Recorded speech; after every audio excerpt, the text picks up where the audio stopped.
رسول اللہ صلی اللہ علیہ وسلم کی جو صحیح احادیث سے ملتا ہے وہ اتنی بات ملتی ہے کہ آپ صلی اللہ علیہ وسلم ہی کے نسب میں حضرت مہدی ہوں گے. ان کا نام آپ صلی اللہ علیہ وسلم کے نام جیسا ہوگا، قریش میں سے ہوں گے، اور جس دور میں آئیں گے وہ حضرت عیسیٰ علیہ السلام بھی انہی کے بعد فوراً نازل ہوں گے، اس دجال بھی اسی وقت ظاہر ہوگا. یہ تینوں چیزیں ایک ہی وقت پہ ہوں گی، دجال، حضرت عیسیٰ علیہ السلام اور حضرت مہدی. اور حضرت مہدی دمشق میں مسجد میں نماز کے لیے کھڑے ہوں گے کہ اچانک حضرت عیسیٰ علیہ السلام فرشتوں کے کندھوں پہ ہاتھ رکھ کے دمشق کے مینار پہ اتریں گے، پھر وہاں سے سیڑھیوں سے نیچے آئیں گے کیونکہ دارالاسباب میں داخل ہو چکے ہیں. حضرت مہدی ان سے کہیں گے کہ آپ نماز پڑھائیں، وہ انکار کریں گے. حضرت مہدی کی اقتداء میں حضرت عیسیٰ علیہ السلام نماز پڑھیں گے اور پھر دونوں کی اقتداء میں جہاد ہوگا. تو مجاہدین کے امام ہوں گے حضرت مہدی. اتنی بات ہمیں معلوم ہوتی ہے. چند باتیں اور ہیں روایات میں جو ملتی ہیں. یہ ہمیں ڈیٹ نہیں بتائی گئی ہے، سن نہیں بتایا گیا، سال نہیں بتایا گیا. اس بارے میں صدیوں سے لوگ پیش گوئیاں کر رہے ہیں کہ فلاں سن میں آئیں گے، فلاں سن میں آئیں گے. بڑے بڑے لوگوں نے پیش گوئیاں کی ہیں جو 100% غلط ثابت ہوئی ہیں. تو اب بھی لوگ پیش گوئیاں کر رہے ہیں کہ 2025 میں آئیں گے، کوئی کہہ رہا ہے 2030 میں آئیں گے. تو گورنمنٹ کی طرف سے کوئی پابندی نہیں ہے، کوئی بھی کچھ بھی کہہ سکتا ہے. نبی صلی اللہ علیہ وسلم نے اس کو مبہم رکھا ہے، صحابہ نے مبہم رکھا. نہ صحابہ نے نبی سے تاریخ پوچھی، نہ مہینہ پوچھا، اور نہ نبی نے بتایا. اور ایسی چیزوں میں اسلام اس کو مجمل ہی رکھتا ہے، کیونکہ وہ مہینہ آتا اور اس مہینے میں کوئی بھی اٹھ کے مہدی کا دعویٰ کر دیتا تو کنفیوژن پیدا ہو جاتی نا. اس لیے ہمیں اس پر مبہم ایمان ضروری ہے، مجمل ایمان ضروری ہے. مبہم تو نہیں کہیں گے، مجمل.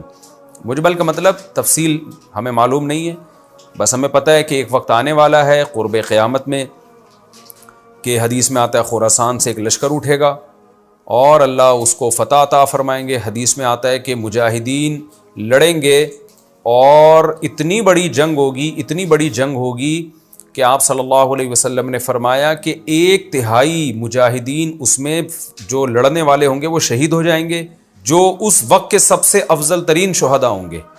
اور 1/3 مجاہدین وہ ہوں گے جو لڑائی کی شدت اور سختی کی وجہ سے میدان چھوڑ کے بھاگ جائیں گے. یہ وہ لوگ ہوں گے جن کی اللہ کبھی بھی توبہ قبول نہیں کرے گا. اور 1/3 ہوں گے جن کو اللہ دنیا پہ غلبہ عطا کرے گا، کفر پہ غلبہ عطا کرے گا. تو یہ اس وقت پھر حضرت مہدی کی قیادت میں جہاد ہوگا اور پوری دنیا میں امن قائم ہو جائے گا. حضرت عیسیٰ ابن مریم بھی اسی وقت نازل ہوں گے، دجال کو قتل کریں گے. اور ایک اور دفعہ، یعنی ایک دفعہ تو اسلام دنیا میں غالب آ چکا ہے، تو ایک اور دفعہ اسلام حضرت مہدی، حضرت عیسیٰ ابن مریم کے ذریعے پوری دنیا میں غالب آ جائے گا اور ہر طرف خیر ہی خیر ہوگی. جزیے کا نظام ختم ہو جائے گا اور اللہ تعالیٰ اپنی برکتوں کو کھول دے گا. آسمان کی برکتیں، خوب بارشیں برسیں گی. ایک روایت میں آتا ہے، ترمذی کی روایت ہے، اتنے بڑے بڑے انار پیدا ہوں گے کہ اس کے چھلکے کو لوگ سائبان کے طور پہ استعمال کریں گے. ایک ایک انگور کا دانہ کئی لوگ نچوڑ کے پئیں گے. یعنی برکتیں اللہ کی طرف سے ایسی کھل جائیں گی تو پوری دنیا میں امن ہوگا. تو یہ جو نبی صلی اللہ علیہ وسلم کی جو بعثت تھی نا، آپ صلی اللہ علیہ وسلم کی، وہ کیا تھی؟ قرآن میں آتا ہے لِيُظْهِرَهُ عَلَى الدِّينِ كُلِّهِ. آپ صلی اللہ علیہ وسلم کو دنیا میں اس لیے بھیجا گیا تاکہ آپ دین کو پوری دنیا میں غالب کر دیں. تو ایک دفعہ تو یہ بنو امیہ کے دور میں اور بنو عباس اور پھر خلافت عثمانیہ، یہ جو مسلمانوں کی خلافتیں چلی ہیں، تو بنو امیہ اور بنو عباس کے دور میں تو اسلام پھیل گیا تھا. پوری دنیا، جتنی بھی مہذب دنیا تھی اس میں اسلام ہی اسلام تھا. یعنی اسلامی حکومت تھی. سب مسلمان نہیں تھے لیکن حکومت اسلامی تھی، سب مسلمانوں کے زیر سایہ تھے.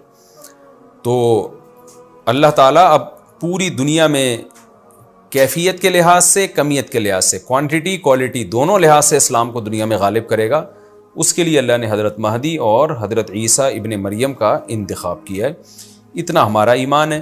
اب کیا ہوتا ہے کہ ہر تھوڑے دن میں کوئی مہدی اٹھ کے دعویٰ شروع کر دیتا ہے. اور تو امام مہدی سب سے پہلی بات یہ مجاہد ہوں گے، بڑی اہم ترین بات یہ ہے. اور انہی کے دور میں حضرت عیسیٰ ابن مریم بھی نازل ہوں گے، تو اور دجال بھی ظاہر ہوگا. تو اس لیے یہ تینوں چیزیں ایک ساتھ ہیں، اس لیے ان کو پہچاننے میں اہل اسلام کو دشواری نہیں ہوگی. حضرت مہدی کو تو لوگ خود تلاش کریں گے. ان کی علامتوں میں سے یہ بھی ہے، وہ دعویٰ نہیں کریں گے. لوگ اہل اللہ، بزرگان دین، علماء ان کو خود تلاش کریں گے. آج لوگ خود دعویٰ کر رہے ہوتے ہیں حضرت مہدی ہیں، میں حضرت مہدی ہوں، تو وہ دعویٰ جو کرے گا اس کا مطلب وہ تو ہو ہی نہیں سکتا. تو اس لیے ہمیں اس ٹاپک کو ختم کر دینا چاہیے، اس سینس میں ختم کر دینا چاہیے کہ جو دعوے کر رہے ہیں نا کہ کل آ رہے ہیں، پرسوں آ رہے ہیں، فلاں سن میں آ رہے ہیں، اس سینس میں اس ٹاپک کو ہمیں ختم کر دینا چاہیے. ہاں، جتنا احادیث میں ہے اس کو بیان کرنا چاہیے. اور جو لوگ بھی خلاف سنت ہوتے ہیں وہ تو حضرت مہدی ہو ہی نہیں سکتے. آج تو مہدی ہونے کا دعویٰ ایسے ایسے پاگل فضول قسم کے لوگ کر رہے ہیں جو انسان ہونے کا دعویٰ کرنے سے پہلے ان کو سوچنا چاہیے کہ ہم انسان کے بچے بھی ہیں کہ نہیں. اچھا یہ بھی انہوں نے پوچھا ہے کہ کیا امام مہدی نبی ہوں گے؟ امام مہدی نبی ہوں گے یا صحابی؟ اس بارے میں وضاحت فرما دیں. نہ وہ نبی ہوں گے نہ صحابی ہوں گے، کیونکہ صحابی تو وہ ہوتے ہیں جنہوں نے اسی زندگی میں آپ صلی اللہ علیہ وسلم کو ایمان کی حالت میں دیکھا ہو. حضرت مہدی اور نبی کا زمانہ تو صدیوں کا فاصلہ ہے اس کے درمیان، تو نہ تو نبی ہوں گے نہ صحابی ہوں گے.